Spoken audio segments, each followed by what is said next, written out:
Hello, everyone. I'm Anna. I'm part of the IDC team on the UPCAS project, dealing with the work package on dissemination and communication. And today we're hosting our webinar about the European data market. We will start by going through a presentation about the project, what UPCAS means and what it actually does in practice.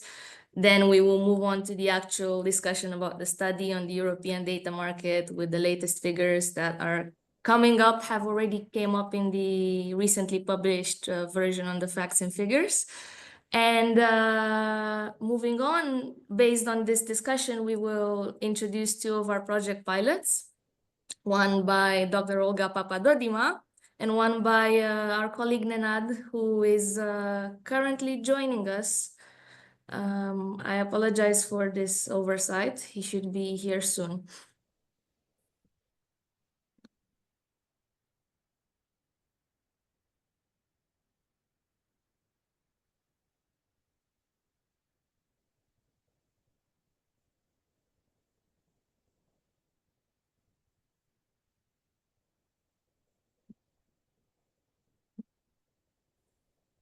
I think, Giorgio, we can start, and I will make sure to find out what's happening with Nenad's access link.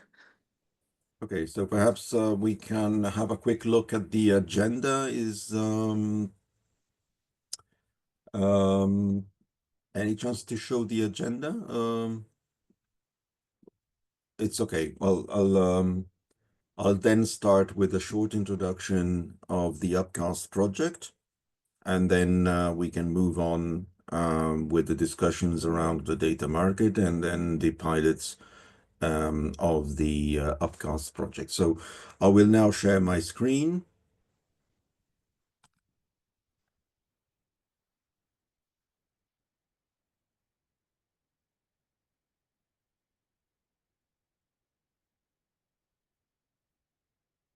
I hope you can all see my screen.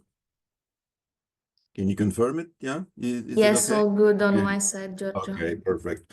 Right. So my name is Giorgio Micheletti. I'm consulting director at IDC. IDC is part of the coordination team of the UPCAS project. The UPCAS project started more than 2 years ago, actually, and is running quite well on time with on behalf of the DG Connect of the European Commission. And the main purpose of UPCAS is to develop plugins. So to say the plugins is the key word here, together with the second keywords, which is data marketplaces. So what we are doing is we are taking two real marketplaces, which are part and provided by the consortium that is making the UPCAS project. And we are developing these universal and trustworthy plugins to make sure that the data transactions between businesses and other public sector organizations runs smoothly. And I will show you in a minute what runs smoothly is. But first of all, a quick overview of the project. As I said, the project started in 2023. We have a total budget of more than 10 million euros, and the technical coordinators of this project, together with IDC, is the University of Southampton, so based in the UK, and they receive obviously a different stream of funding. We are 16 partners. You can see them on the right-hand side of this slides. We are 36 months, so we are now approaching month 28, 29. So we are towards the final phase of the project, and together with Olga and the others, we will now show you also the level of the piloting that we are developing in this project. The idea is to develop, I say it again, to develop plugins that allow for data transactions across and between data marketplaces. The focus is therefore on data, and I will then dive into the importance of data in Europe to give you the context, but this is slightly afterwards. What are the objectives of Upcast? Well, we have quite a few of them. We have summarized them here. Of course, it's a bit more complicated than that. In a few minutes, I will try to summarize these objectives. So first of all, we started already. This has been done by applying standards and models already existing to specify the requirements when it comes to data marketplaces and by definitions and by extensions to European data, common European data spaces, because the action is about the transactions of data and therefore plugs into directly in the concept of common European data spaces. Then we have introduced automatic mechanisms to make sure that the negotiations of the different pricing for the exchange of data is done automatically and in a privacy compliant mode. So we are aware of the needs and requirements in terms of privacy for the actual sharing of data when it comes to price and price negotiations. Then we are looking at scalable and secure and verifiable data sharing. So we are developing and we have developed mechanisms to obtain and perform a verifications of the content of the data. So to make sure that we know exactly who is offering the data, who is buying this data.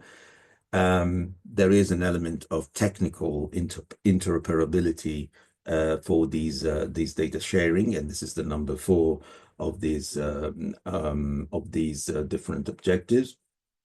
So to make sure that whoever is going to interact with the data marketplaces and by extensions in the future with the common European data spaces, whoever it is, right? So different entities, different platforms, different technical elements that may be involved in these transactions can communicate and operate between each other. Then we are also looking into, together with one specific partner, in this case, we are looking into the legal and also ethical requirements of the data exchanges. So there is an element of contract and automations of contracting in the data exchanges. We are also aware of the sustainability element, also in terms of environmental sustainability. So when it comes to the data processing workflows, we do have one specific subtasks that look into the impact on the environment and therefore the need to contain, let's say, the use of resources in order to be environmental sustainable.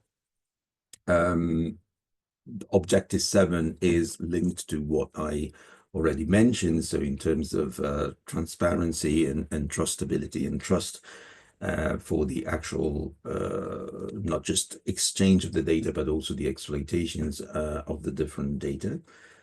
Very important is the point number 8, because we are testing this platform that Upcast is building through the uses and the performance of different pilots in different industry sectors. We have 4 different pilots, and we will have here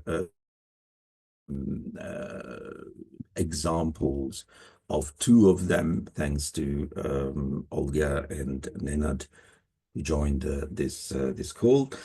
And finally, last but not least, I would say there is also an element of training and putting together training materials and sharing best practices, also to ensure a sustainability, a more general sustainability, not just in terms of environment, but the more general sustainability of the project itself. So what is going to happen when the project is ending? And as I said, we are now towards the end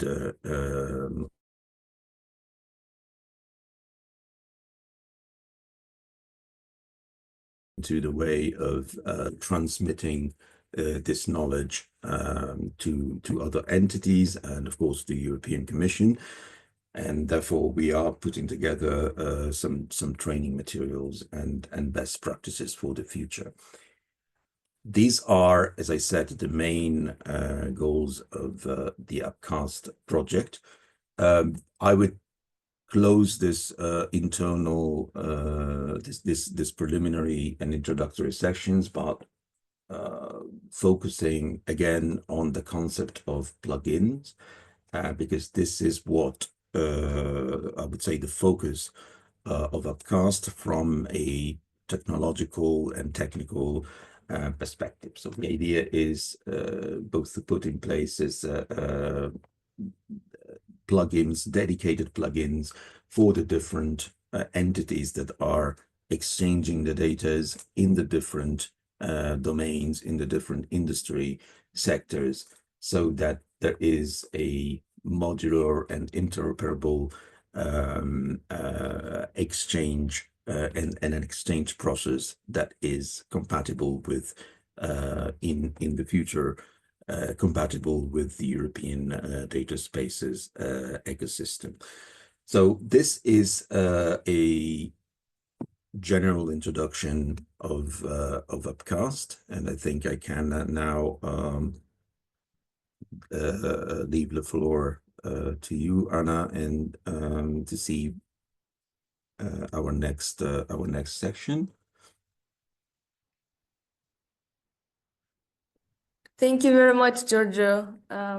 This was a very good overview of Upcast, and the next session will be you as well, talking about the European Data Market Study. Yes, so let me also share the other presentation, because as I said at the beginning, the idea is provide you with the general overview of Upcast and its main objectives, then to provide you with some data that are related to the overall ecosystem of data exchanges in Europe. And then we will move to the practical examples of two specific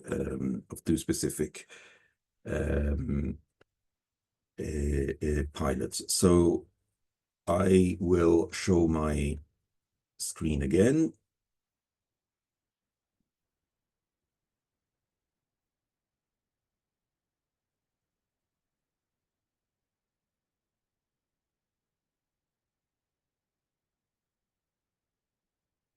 I hope you can see this.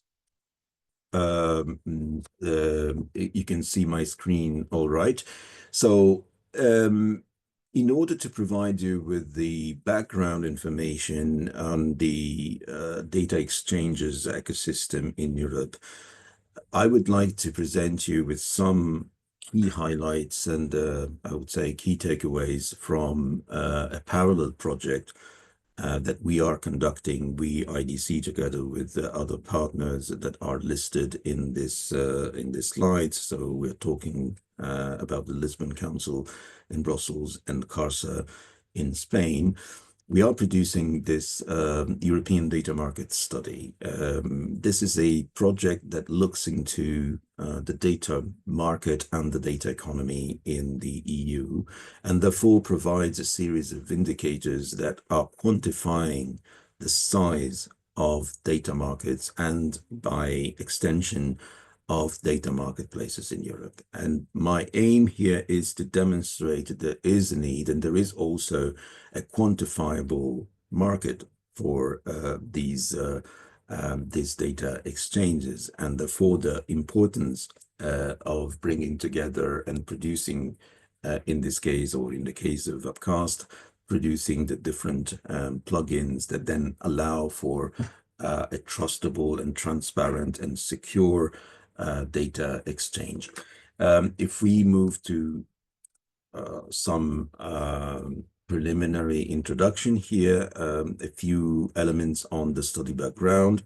This is a long-term exercise that IDC is conducting with the European Commission because it started essentially 10 years ago, and it was renewed, as you can see here, every 3-4 years.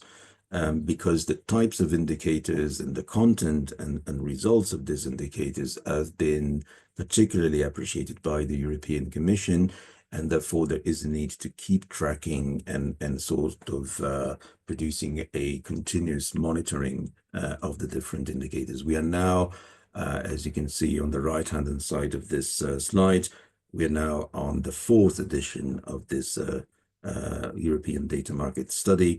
The one that is looking in the years 2024, 2026. If we move a bit more into the details of the study from a quantitative perspective, I won't go into the different conceptual framework and the methodology of this, but the key element to retain from these slides are the 6 boxes that you can see at the center of the slides, and it shows you the type of indicators that we are measuring, right? So we're starting from the number of data professionals.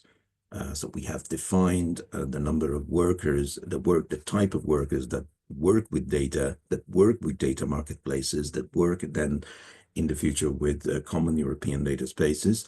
We have therefore a quantitative estimate of how many people in Europe are and will be working with these processes.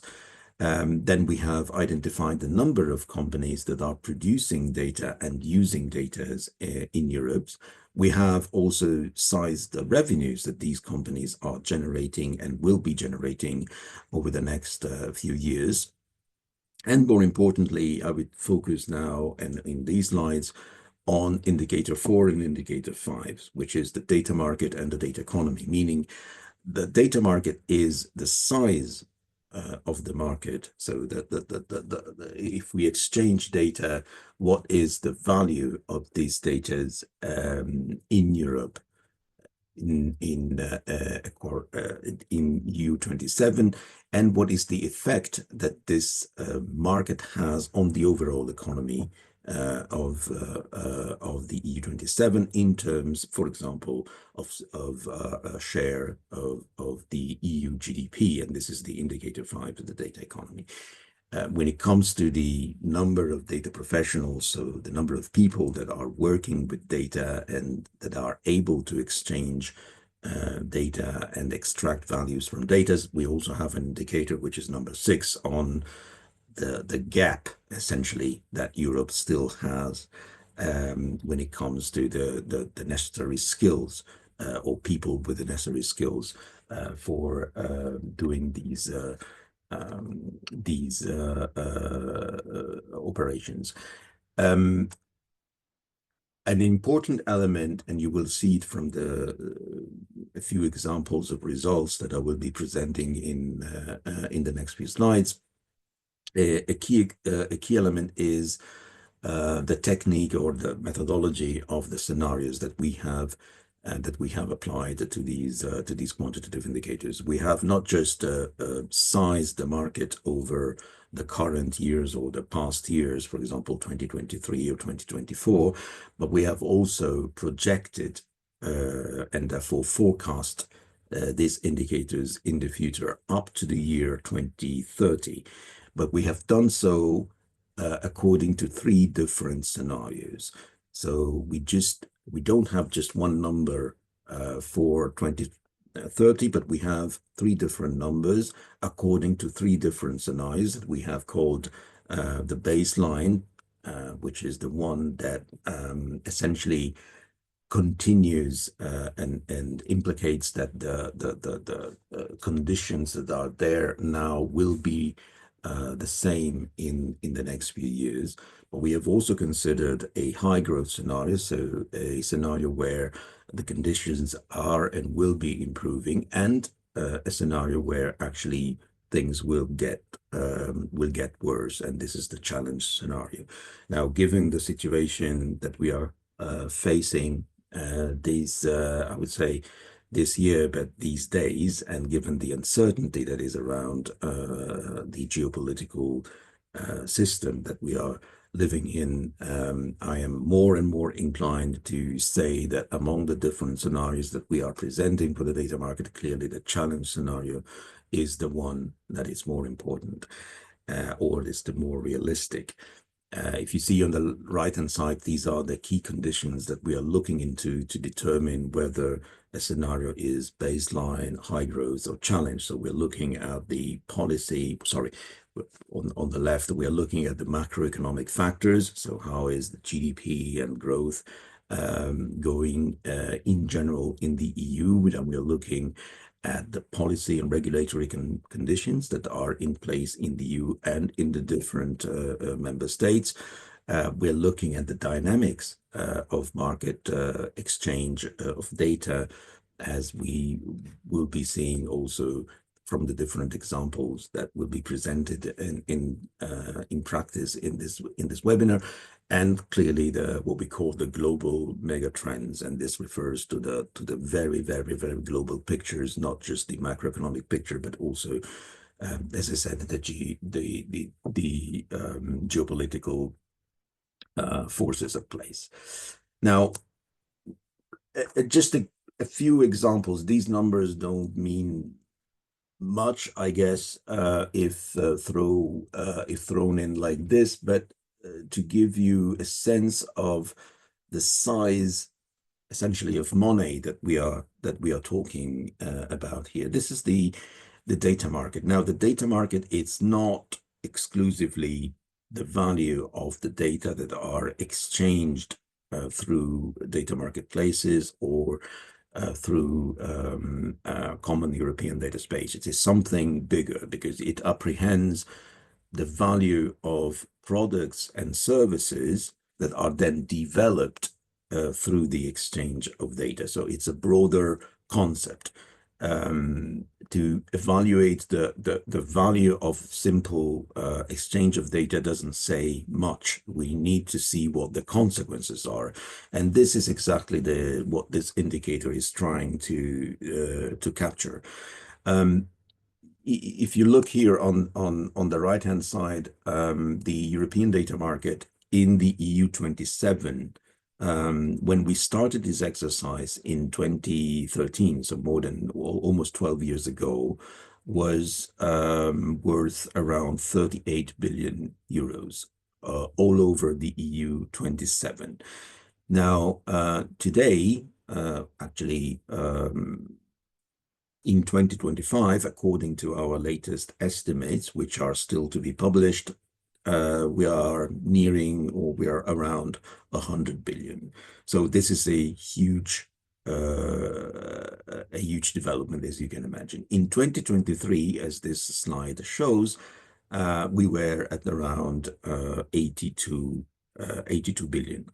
But what is even more interesting is to see that if we look at what this value could be in 2030, so in 5 years from now, then we have much higher numbers. And you can see that from the baseline scenario, the one in gray, highlighted in gray here, we are clearly much, quite over 118.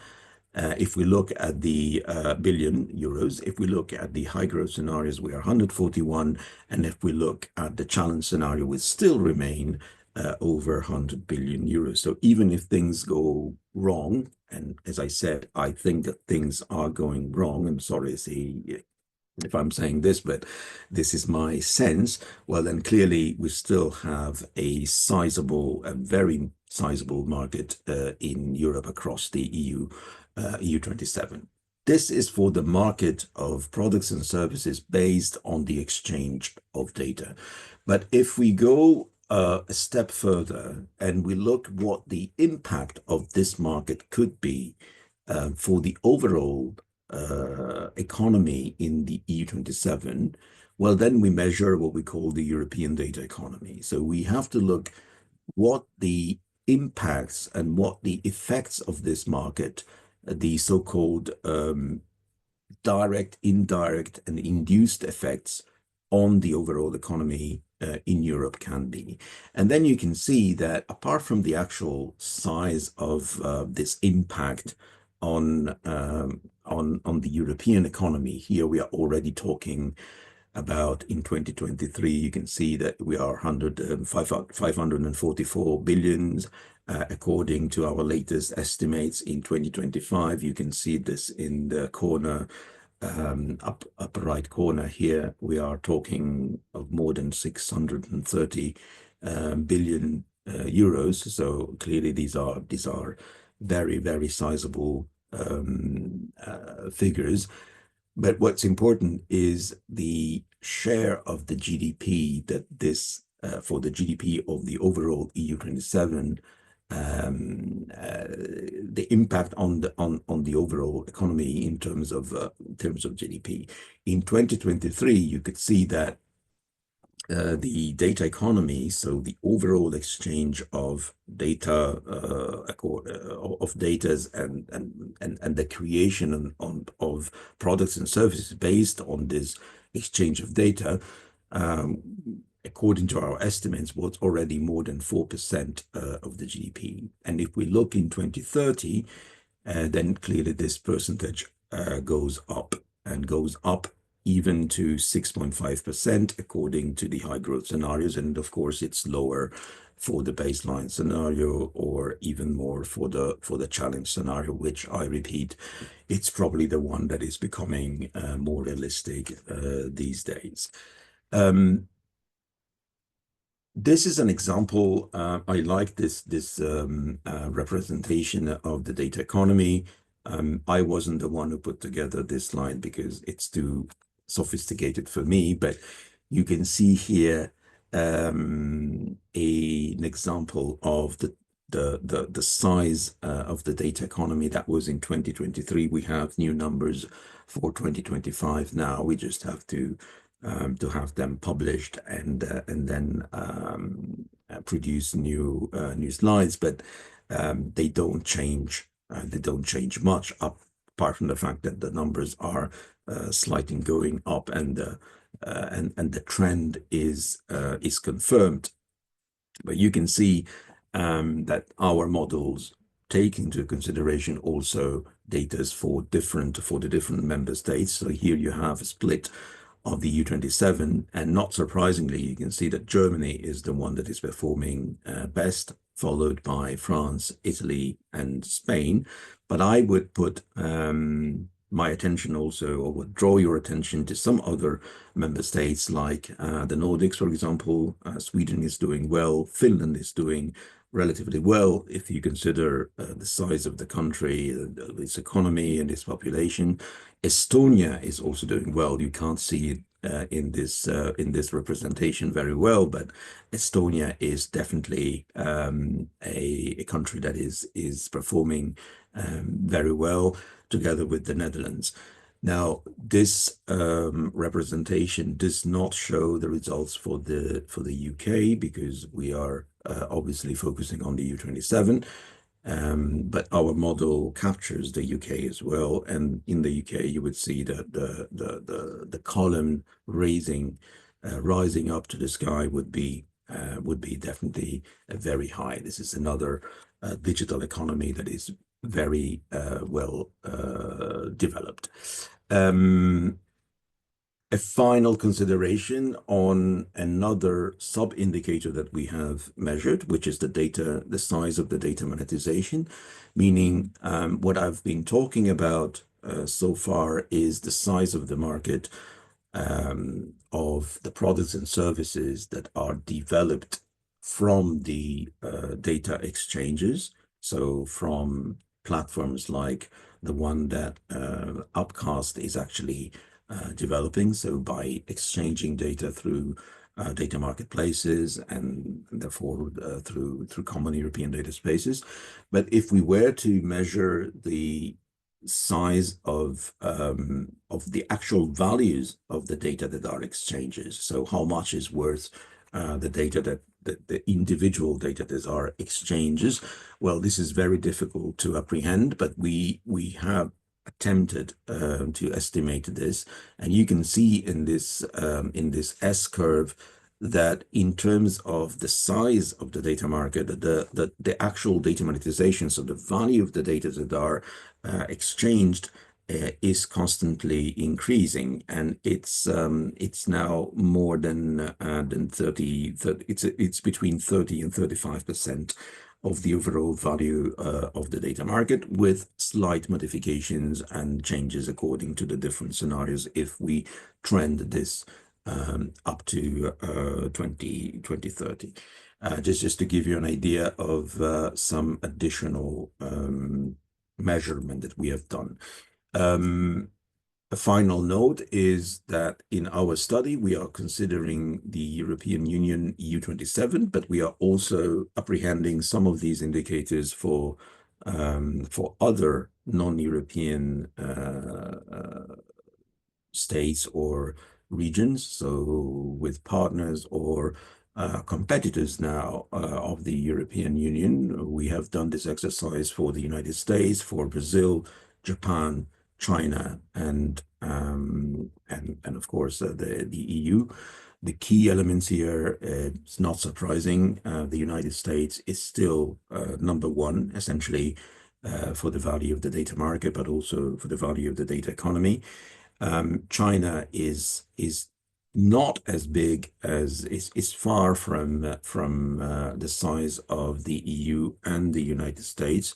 But if you look at the growth rate that you can see in the last numbers here on the right-hand side, well, then you see that China is growing much faster than the EU and also faster than the data market. So based also on what is going on these days, all possibilities are that China will soon catch up and even possibly surpass both the EU and the US, but this is obviously very, very, very difficult to predict, and I'm not going into this area. But just to give you a sense of the international dimensions of the data market. I'm done with this. Just a reminder that you can access these two links. One is to become part of our expert groups. We are always willing to learn from different experts or people that are working with data, because it's important to understand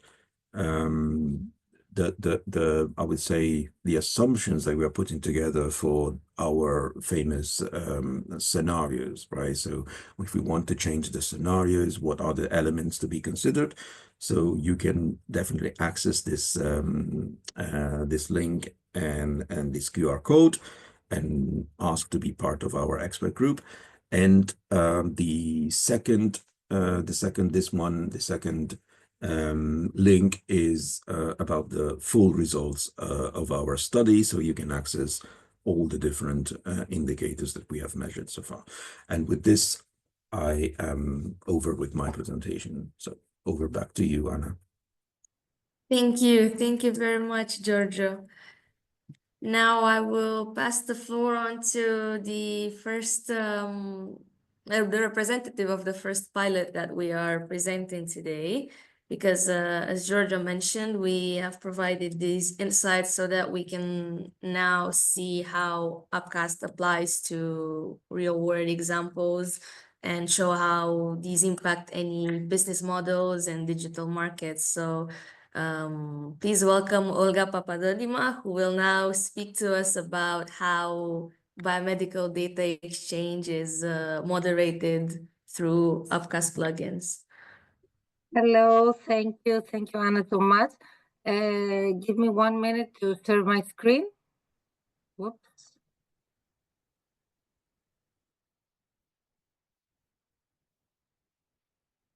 Okay. So I suppose now you can see my screen. Yes, we can. Yes. Okay, and let's okay. So thank you for giving me the opportunity to be part of this webinar today. My name is Olga Papadodima. I'm a biologist and I'm working at the Institute of Chemical Biology at the National Hellenic Research Foundation in Athens, Greece. Our group is one of the pilots of APCAS project regarding genomic and biomedical data sharing. And today I will try to discuss a little bit about the importance of genomic and biomedical data sharing in advancing research outcomes in the era of precision medicine. Our group is focusing on cancer genomics. So my presentation will focus on this part of genomic data relative to cancer. So let me give a short introduction about genomic data. What is genomic data? Genomic data is actually all the information encoded in our DNA. And we could say that this is the instructions that govern the functions, all cellular functions of a cell in health and disease. As you can imagine, the genomic data is super sensitive and super personal data, since it can be considered as a person's molecular fingerprint. So it is not really identifiable in a sense. If you want to go back a little bit in the history of genomics, I would like to mention that before almost 25 years, the first draft for the first time of a human genome was announced in 2001. This was the result of international project, the Human Genome Project, that lasted more than 10 years and cost billions of dollars. And after the completion of the Human Genome Project, a few years after, a new technology arrived, next generation sequencing technology, which allowed researchers to sequence the DNA in a massive and parallel way, in a high throughput way, which could generate a great amount of sequencing data, millions of reads, in just a few hours. And so since then, genomic data are being generated in very, let's say, quickly in the research setting, but also in the clinical setting as part of the clinical practice. And as you can understand, this is a valuable source of information characterizing different biological states. Now, regarding cancer, cancer is actually considered a disease of the genome, since cancer cells accumulate alterations in their DNA, and it is of paramount importance to be able to characterize these alterations, the so-called mutations, and identify their role in the onset and the progression of the disease. So cancer genomics has a lot of applications in cancer research, starting from basic research, moving to diagnostics, where genomics approaches are used in order to characterize subtypes, molecular subtypes of a given cancer type. Also, the identification of biomarkers, which actually means the identification of measurable indicators of the biological state, identification of new drug targets, and design of new drugs. And also very important is that genomics are used also in order to design combinatorial treatments. And last but not least, to monitor the progression of the disease in using non-invasive techniques. Actually, all these applications have led the era of precision oncology, which is now a reality. And what we mean by precision oncology, we mean that genomics are used in order to guide therapeutic interventions and to move from the, let's say, old and classical one-size-fits-all approach to therapy to personalized treatment. And this is done by isolating DNA and RNA from cancer tissue, from the patients, perform genomic profiling, and after analysis and interpretation of the results, try to identify which patients carry a specific alteration, a specific mutation, and this specific mutation could be targeted by a specific drug. So in the era of precision oncology, not all drugs are well for every patient, but we have to choose the correct patient with the help of genomics in order to give him, to support him with a specific treatment. In order to, in order to be able to do this and to, let's say, translate all the information generated by genomics into knowledge, it is absolutely necessary to share genomic data globally. And a few points why data sharing is absolutely necessary are highlighted in these slides. First of all, a small group could compare and validate or not validate the results of their research if they have access to data from other groups. Very important also is that through genomic data sharing, we could identify and characterize rare cancer-related alterations.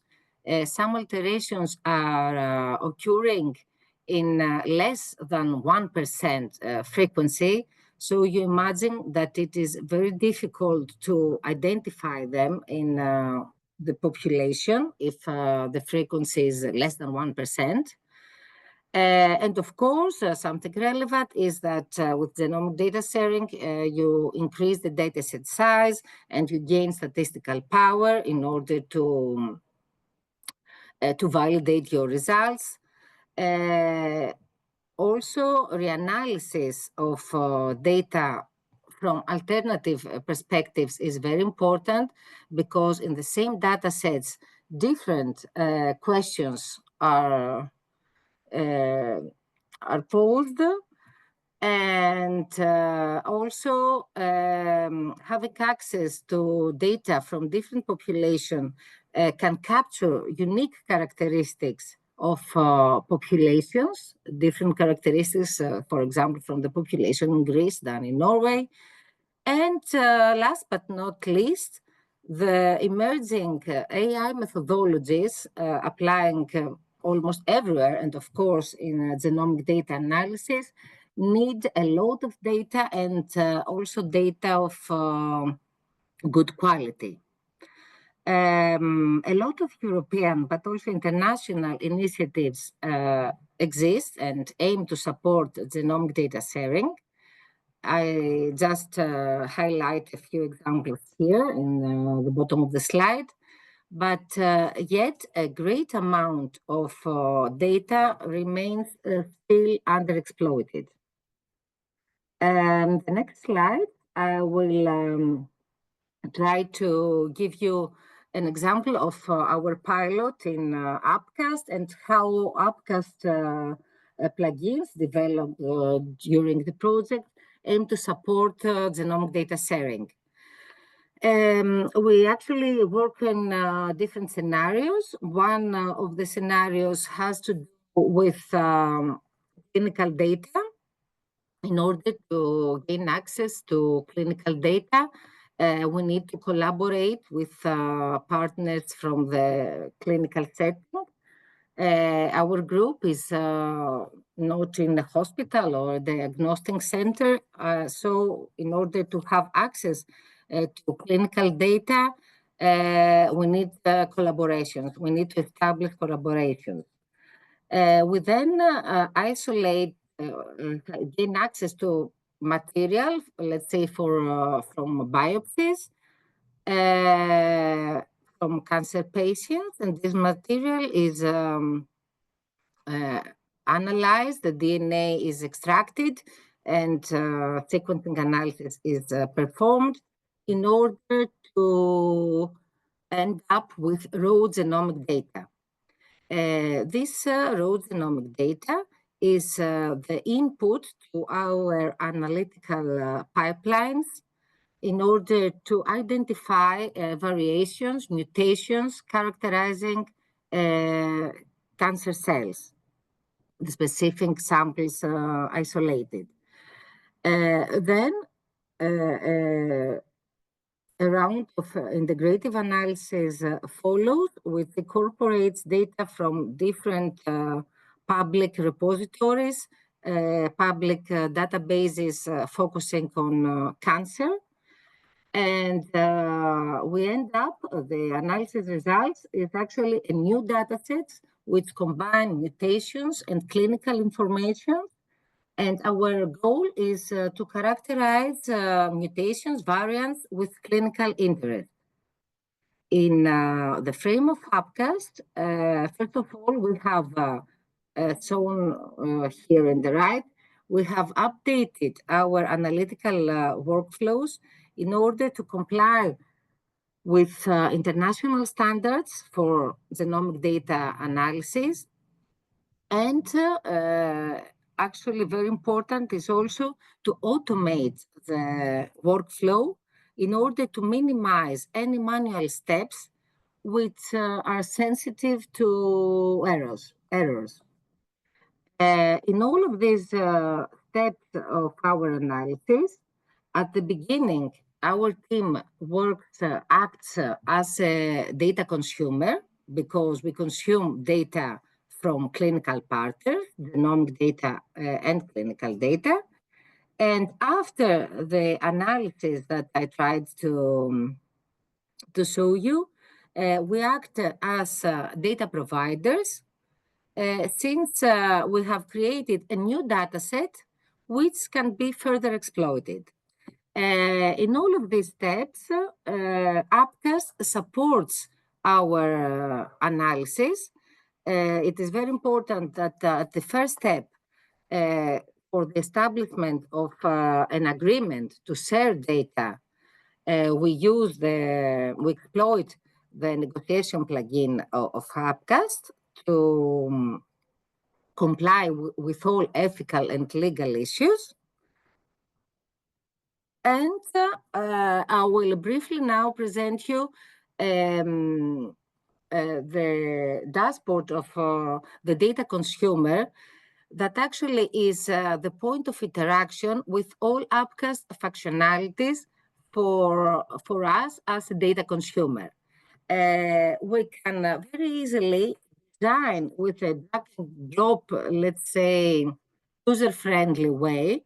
We can easily specify a data processing workflow, as you can see here, and identify a data set in case we let's say, don't have specific clinical partners that we want to collaborate. Then we can verify this data processing workflow against rules that are applied either by us, by NHRF, or by the data provider. For example, you can see here that data can be used only by a researcher and for research and development, and not, let's say, for commercial purposes. Then we can see here that for us, in order to protect data, we have an extra step that data must be filtered in order to be further processed. We can specify this rule in the data processing workflow.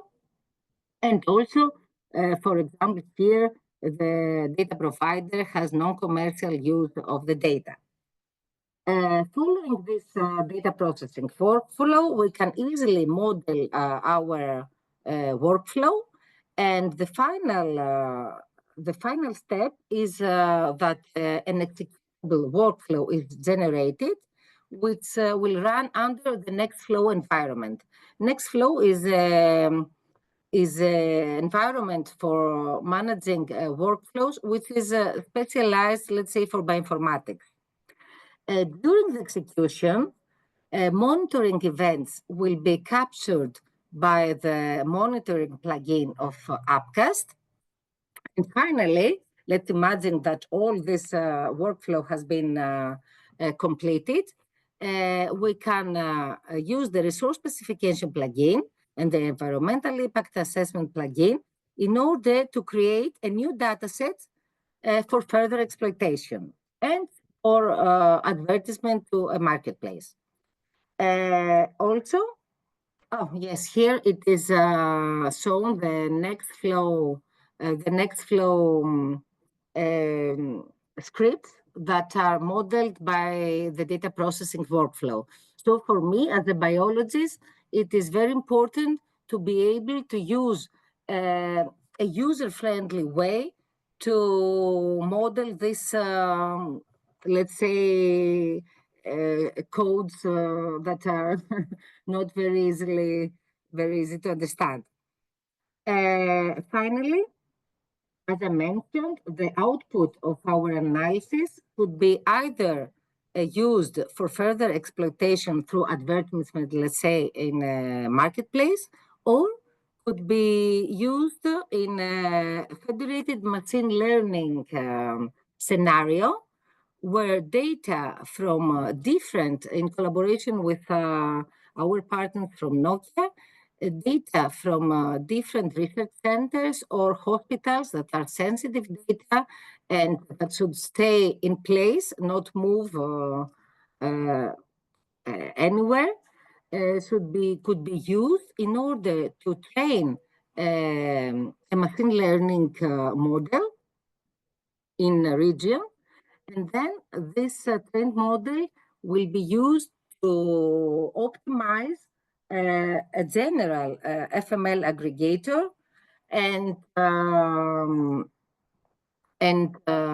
make better, let's say, the training model.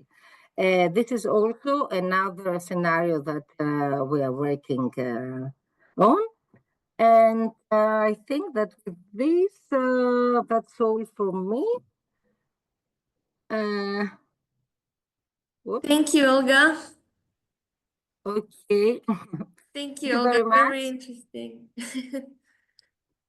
Now I will pass the floor on to my colleague Nenad, who will speak about a pilot on the fitness side of things.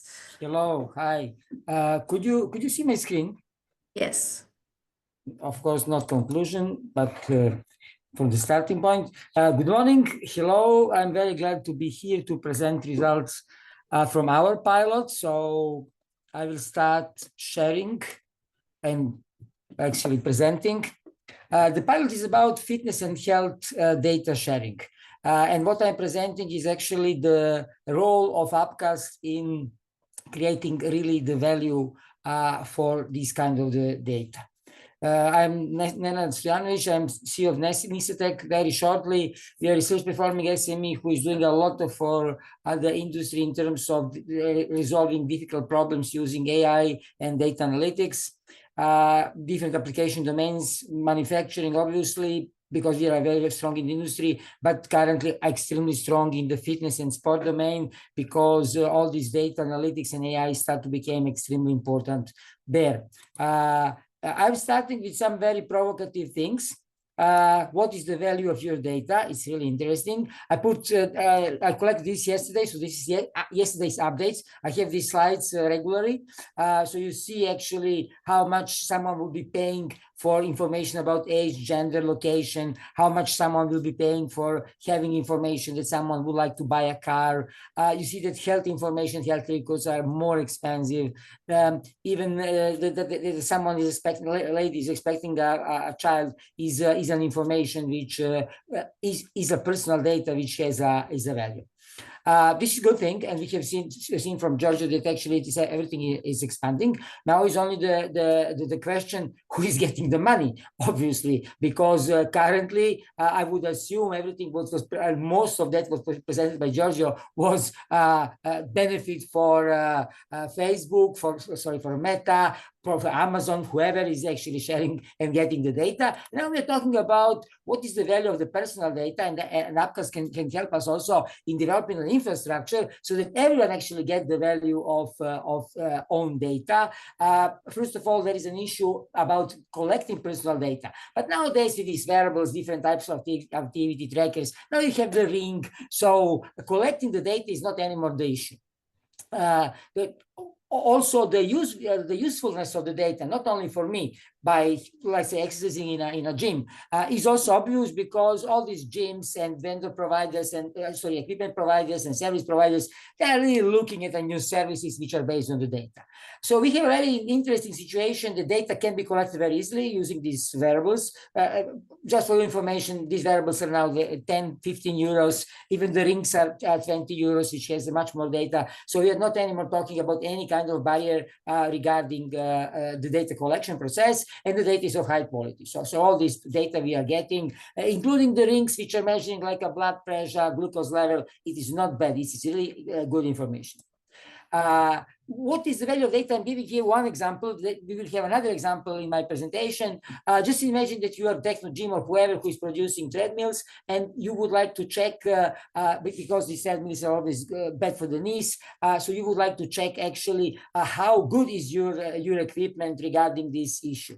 And what you will be doing, okay, just imagine that you are now collecting the data, and this data is somehow reflecting the level of the risk of the injury of your knees, and obviously such a vendor would be really glad to collect information from the gyms that actually his device is extremely, let's say, safe for your knees, and so on, or whatever other information. So there's a trivial example, and it's a realistic example, because you see here on the slide, actually, this absorption system is extremely important feature for these treadmills, and so on.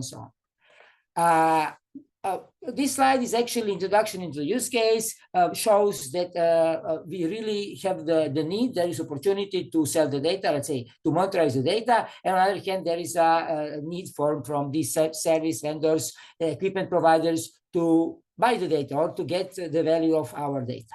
Now, our use case. We are, as I said, the fitness company which is providing also for the fitness and the sport. We are doing this with the wearables. So we know our case is someone is wearing wearables, 1, 2, 3, 5, whatever. Is not. I mean, we are not working more than 4 for 5. So you have 2 on the legs, 2 on the arms, and 1 on the chest. And then we are collecting this data by doing different types of physical exercises. What we are now showing is our service, which is called Boxing Pump Challenge, where you can imagine that there are, as you can see also from the slide, there are people like our teams, 3 to 5 people, who are actually punching the the bag, or it can be also shadow boxing. But the main goal is that they are wearing also our sensors, and these sensors are capturing all the biomechanics, so speed, force, power, and out of this we are making some kind of the punching points. And you have these teams, and the winner is the team which is collecting the most of the points. What is interesting, so and then you have the leaderboard, and you can see it is really like a league. So we had already six episodes, whatever is the name, and it is really good, a cool service. Currently, the service is running only in Serbia. Okay, exactly. You can see from one of those how does it look like. So you see on the photos this glows with the sensors and people who are punching and so on. But what is the main goal? The main issue here? There is a heavy computation, obviously, because we have to recognize also the punches. So it's uppercut, it's cross or direct, and we have to recognize all these, or to calculate all these biomechanical parameters. And this is actually the issue regarding value of the data. In order to develop this service, so we are now service provider, like a Technogym, we're a service provider, and we are offering this service to the fitness clubs or to boxing clubs. And in order to develop this service, I need the data, and I need the data from these boxing guys. So we need boxers, and obviously because we are developing the service which will be sold or rented, obviously we are ready to pay for the data if the data is of high quality. Just for your information, if we would not pay, then we are getting a lot of bad data, so low quality data, which is again somehow destroying the business. So we are paying for you, like, and we are paying for the data. And there is the issue only if we say to someone, okay, look, why we are paying for the data? Because we have AI algorithms. I think that is next slide, exactly. We have AI algorithms which are actually detecting, for example, the type of the punch. So in a very simple way, so uppercut, cross, and direct. And in order to recognize this, we are using deep learning. And in order to learn the models, we need good data. So if we would say, okay, just give us 100 uppercuts without checking the quality of the uppercuts, it could be that we will be misleading in terms of not having good data for the training process. So we are very, very interested in getting 100 uppercuts which are really good, or 30 uppercuts, or whatever. And we are ready, obviously, to pay for these 30 and not 100 bad uppercuts.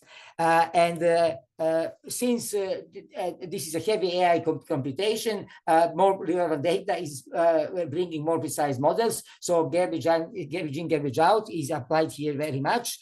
So we are extremely interested in doing this. And now we are coming actually to that what is extremely now important when we are talking about what is the value of the data for someone who is going into the gym or someone who is boxing. The scenarios are very simple. We are defining so-called testing scenario. So we are saying to the people, look, we need 100 punches, and we would like to have 30 of uppercuts, 30 or 33, let's say 1/3 uppercuts, direct, and crosses. And then they're punching. Okay, they're wearing the sensors. They're our application, which is collecting this data from the variables, and then they're punching this. And at the end of the session, they are done. And then we are calculating actually how much of those are good, how much of those are bad, because we have obviously the possibility to detect how much of those were really valid hits.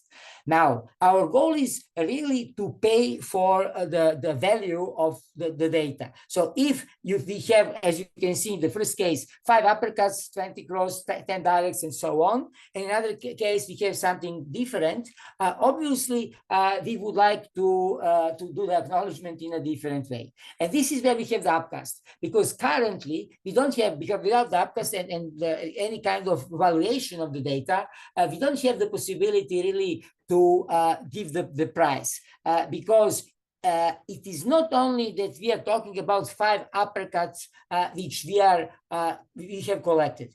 It is also about how these 5 uppercuts are actually good for our models, because it could be that we are so now we are going in a little bit into model learning. So it could be that these are 5 good uppercuts, but actually these are the uppercuts which are not bringing anything to our models, because the guys has another technique and the guy is really doing uppercut, but in a completely different way than it is usually done.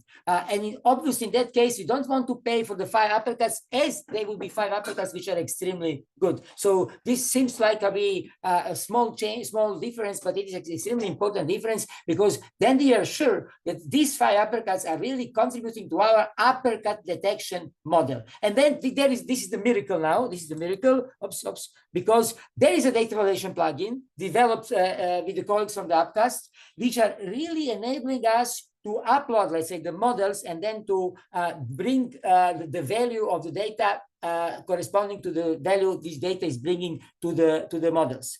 And then you can see, for example, in this case, the first one was lowest valuation, highest valuation. So we can now obviously play with this, who is getting how much of the financial support or whatever. But the main point is that we have understood what is good and what is bad. And now this figure actually now is a technical one. I was trying to exclude some kind of the technical details because I think that the story is much more important. Obviously, the Upcast support is extremely important, but the story, to understand. But now you can see that what I was saying. On the right hand side, you see us. We are data consumer. So we have the models, and you can see these arrows coming out of going out of the data consumer. We have our models, and we have our valuation functions, and we are defining what is the good model for uppercuts. On the left-hand side, we have the boxes, and they are punching. They're doing something. And then in the middle, we have the marketplace, which is equipped with our plugins in order to really bring the value as it is. And I'm repeating once again, it is extremely important that we, as a data consumer, are providing the models which we would like to get the data. And then the plugin is evaluating the data according to those models, because this is the only way how we are sure that we are really paying for something which is useful for us. This is also good for the boxer, because there is no hard feelings. So we are just saying, sorry, yes, these are your uppercuts, but they are not really, let's say, based on that how we are learning the models, and there is really no hard feelings, because everyone understands what we are actually aiming to achieve. This is one workflow, just to understand that when we are doing this punching, it is not like a very, very simple steps. So we have workflows which are also deployed in the Upcast. So I'm not now explaining the features of the Upcast, but you can just imagine that we have the workflows which are run there, and then we are also considering all this processing in the Upcast as a platform, and then sharing the data in the marketplace. And this is like extremely simple, let's say, example. On the left-hand side, you see that what we are getting from our apps. So we are getting some kind of biomechanical parameters and the data. This data is matched against the models. And then on the right-hand side, the plugin is producing Soho Shapley values. So you are getting for each of these 1, 2, 3, 4, 5 repetition, we call them repetitions, so punches, you are getting values. And based on these values, we are defining actually let's say a financial support or whatever we are giving to the customers. And this is how actually we wanted to explain the role of the Upcast, and to in this conclusion, to actually make this vision, this big vision, how can it work? What we presented is rather simple, because we have only 2 sensors. You can imagine that we have also applications with 4 sensors. So we have 2 sensors on the legs, 2 sensors on the arms. So also the legs counts. So we can really complicate the whole story. But from the point of view of the data evaluation, is the same. So we have the models, and if the models, for example, this leg movement is according to that what we have learned, they will be paid. If not, there is no payment, or there is no satisfaction in that case. The second bullet point explains that this is not only like you're getting value for your boxing, you are also motivated. So you're motivated also to box better. You are motivated to do something in a more proper way, more frequently, more intensively. So we see really a lot of regarding this engagement. Okay, for the boxer, we can say they are really good, but we also do this for the not professional boxer, for the recreative boxer, because the boxing nowadays, boxing nowadays start to become extremely important for the recreation. So what we are doing is also offering this as a cardio training in the fitness clubs. And then this is very interesting for the recreative guys to really do something also, let's say, for validation and for money. And the third point is extremely important. What we see in the future is that the fitness club will be really the broker. So we can imagine that there are a lot of service providers, and these service providers say, I need the data for this, I need data for that models. And then they are offering this as a opportunity for the fitness clubs to really offer to the customers something what they can bring as a motivation, as an engagement to the clients. And this is where we are starting to think about fitness clubs where you are not paying for the membership. You are actually paid to be there and to earn money because you are actually providing your fitness data to the data marketplace. I hope that I was clear. Looking forward for your questions. Thanks. Okay.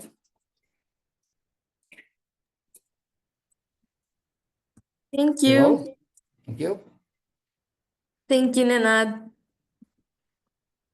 We are right on time, but I would like to ask Giorgio if he would like to put on some concluding remarks first before we move on to the questions and answers, just to make sure that we stay within time. No, I think no, I don't have any specific remarks apart from what Olga and Nenad have presented, and I think they have shown from two different angles let's say the practical implementation of plugins and in a data marketplace in two different sectors, and therefore they have shown also that there is substance behind the background information that I provided at the beginning of this webinar. Clearly, there are bits and pieces that need to be, let's say, readapted. I agree with what Nenad said. The theoretical exercise that we have done in order to extrapolate and these indicators and this quantitative analysis, it is theoretical, and certainly it will benefits a series of what we call data companies, so companies that are producing the data and buying these data. There are, of course, the big hyperscalers and the big multinational companies that everyone knows and we all have in mind. But what I would insist is that even you, for example, Nenad, by producing these data, let's say, by making this data available, then clearly you can contribute to the overall data economy, right? So it's I would say more holistic exercise that we need to take into consideration that there is value in these data, right? So that's the observation that I would like to make, and I think we can proceed with other comments or questions if there are any. Definitely, we're talking about a two-way relationship here. With this being said, the floor is open for questions now. We will be monitoring the chat as well as the Q&A function.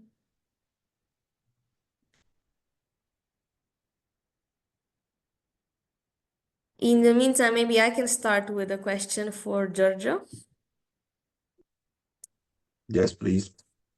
So I wanted to ask you how Upcast, our project, actually contributes to how small and medium enterprises are developing their strategy in the next couple of years? So, for example, would it show how they extract value from data, or how they use this data or more data to make advanced precision?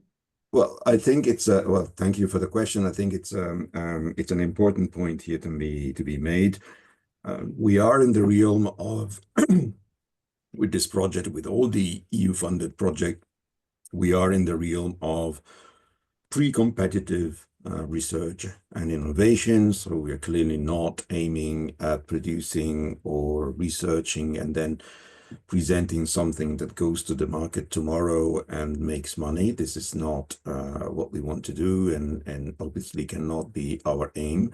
But I think we have shown, thanks to the examples of Olga and Nena, that even smaller organization can benefit and participate actively to the exchange of data, thanks to what Upcast is developing. In the end, without getting into the technicalities, and I'm not an engineer myself, but the aim of Upcast is to focus on these plugins and make sure that there are automatic processes that facilitates, that makes it easier for different entities, being in a genomic laboratory or being it a fitness place, or other examples as well that we have in Upcast. They can easily exchange data, taking advantage from a series of pre-prepared elements that facilitated things, right? So you have contractual agreements that are already verified, that are legally solid, and that you can just sign them without having to go to a lawyer or without requesting additional help.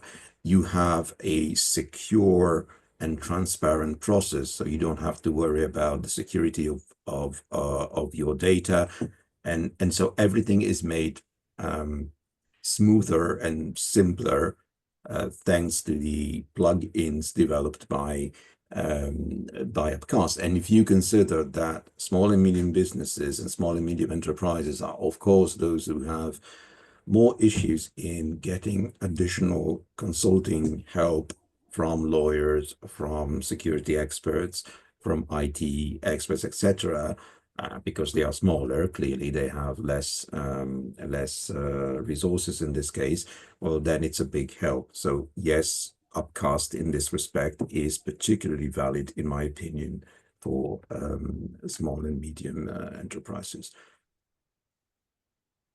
Thank you, Giorgio. And another one of the questions would be, how do you see the European policy landscape shifting in the next couple of years? Oh, that's a very, very big question, because there are many streams and many developments. What we've seen, I was referring to the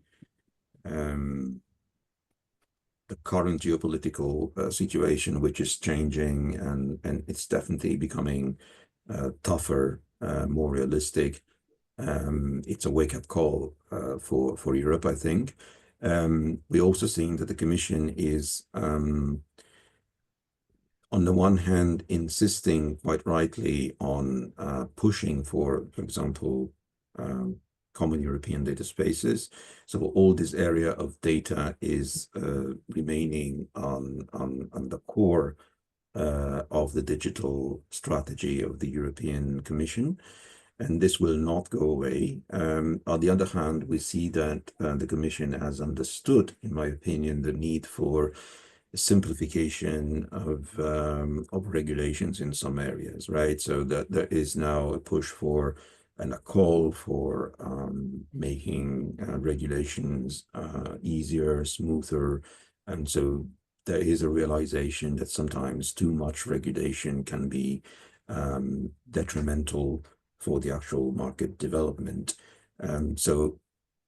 But given the situation that we are in, what I see is there will be still focus on data, and in particular on the so-called digital sovereignty aspect of this data.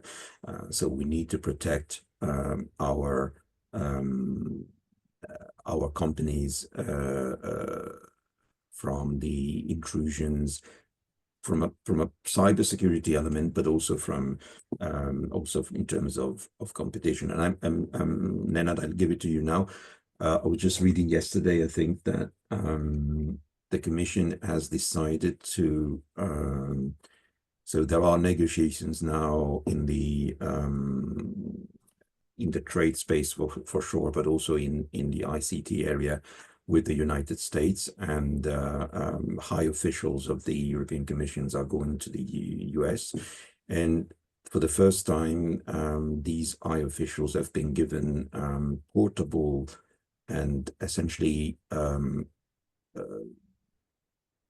disposable PCs. So they don't go with their own PCs and they come back with these PCs. They will use just portable PCs, and then these PCs will be thrown away because of the risk of cyber attacks and security breaches, etc. So there is a total different change in mentality, which, in my opinion, will reinforce and will make the European Commission's actions even more relevant and important. Yeah.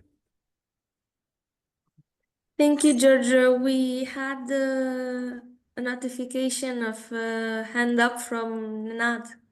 Yes, I just want to say, first of all, the only way how Europe can win the story with the data is actually with this regulation. It's like a trivial statement, like a stupid statement, but this is reality, because people will be giving the data. This is okay. People are now giving the data, but misuse of the data start to become extremely important also for the people here in the Europe. And the Europe already did a lot of steps which we are implementing in our current applications. So everything is GDPR compliant in our applications. So there is no fitness trainee who is just giving us the data. No. And we know also from the APCAs, because we have the whole machinery which is related to these regulatory aspects and legacy legal aspects and so on. But just to tell, for our applications, for example, if you are punching and so on, you have to sign the consent, and you will be reading, we will be using this data for this and that. There is no misuse, and we have to follow these rules. Even in Serbia, which is not a part of the European Union, we have the very similar regulation because of the European Union. So once again, Serbia is not European Union, but we have the same, it's called, it has a different name, but it is exactly as GDPR. So I think it's very important to insist on this, that the data, especially personal data, has a value, and this value is should be under control of the data creator and owner. So I'm really looking forward that if Europe can, or European Union can, really follow this politics, because this is the only way also to make the trust in this kind of the system. Because if at the end of the day you're getting the money, but your data is somehow somewhere misused, you will probably not do the next time. Thanks. Yes, I agree. Thank you, Nenad. If there are any questions, please write them in the chat now. I think that we can still squeeze one more question. I have something for Olga. So, Olga, I wanted to ask you, referring to the agreements that you mentioned in your presentation, the semi-automated agreements, how could they really simplify this collaboration along the supply chain in the medical industry? Like, how would you describe this with a quick example? Thank you, Anna. Look, for us, it is really very important, because there are, of course, in Europe, big cancer research centers that clinicians and basic research scientists work together. But this is not the case for the majority of research institutions, like, for example, in Greece, but also in a lot of other European countries. So in these cases, we do all the research, but we don't have the first material. So it is absolutely necessary to be able to have a collaboration with a clinical partner, and to be sure that, first of all, the rights of the patient are and the data of the patient are secured, and all the consent forms are okay in order to take the data, but also other, let's say, for example, intellectual property issues, or okay, the analysis is done. What can I do? The data, can I share the data with another collaborator? Can I deposit the data to a data set? All these questions should be, let's say, clarified from the beginning. Since we don't have the first material, it is very important for us to be able to have this agreement from the beginning. Because at least in my experience, we had some collaborations, and then after, all the analysis was done, we were wondering, and now how can we, what should we do with this data? So the best thing is to have all this clearly written down in an agreement. And this is one of the important support for us during APCAST. I understand. Thank you. With this being said, I see that some people already disconnected, and it is now the official end of our webinar. So we will stick around for a couple of more minutes if there is anything else you'd like to discuss. Otherwise, I think that we can close the presentation. Thank you for attending, and we will make sure to post more about our upcoming events. So keep an eye out on our pages. I see that Hanin has Yes. something to discuss. Yes, Hanan sent in a question. Is there a comparative study available that evaluates UpCast tools against any similar data sharing and privacy tools that are deployed outside the European data sharing space? This will help from my perspective to assess how effectively UpCast is contributing to narrowing the gap between Europe and other countries. That is a very good question. Yeah, it's a very good question, but to be perfectly honest, I'm not in a position to answer it. So to my knowledge, no, in the sense that what UpCast is doing is relatively new, especially it's new with respect to all the functionalities. So it's not new, the idea of clearly developing plugins and automatizing the data exchange, but the idea of plugging on top of these plugins all these functionalities is to my knowledge relatively new. So I'm not sure how would be feasible to find similar examples, especially outside Europe. There might be something, of course. I'm not saying, I'm not claiming that we are unique, but if there is, it's very it's punctual. It's one example here, one example there. So I don't think that it will be possible to make a scientific, let's say, comparative analysis in a study. You may create case studies, right? So you can say, okay, in this specific case study, we compare UpCast with this one. Maybe the sector is not the same, so we extrapolate some preliminary considerations and conclusions based on something very pragmatic and very practical. the comprehensive study. I'm not aware of that, and I don't think, honestly, that it would be possible to have it at this stage.